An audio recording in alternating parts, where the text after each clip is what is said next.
Bolehkah saya tahajud sebab cintakan seseorang? Boleh ha.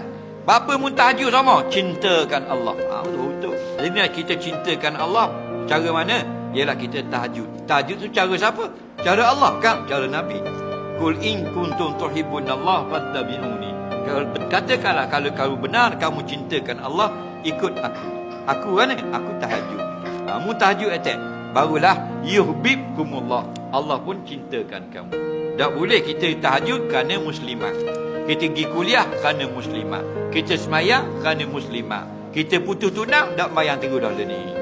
Faham? Mana mayang apa? Baru bercinta dengan muslimat yang pakai tudung labuh.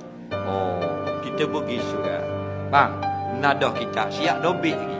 Bila putus tunang, putus kasih, dak ngaji dah ni. Apa? Perah nungging. Faham? Salah. Faham? Biarlah kerana Allah. Tak? Bila kerana Allah, maka kita akan bertahan lama. Kenapa? Kerana Allah ini hayyun la yamut, yang hidup tidak akan mati. Kalau kerana makhluk, makhluk ni sayamutun, lagi akan mati.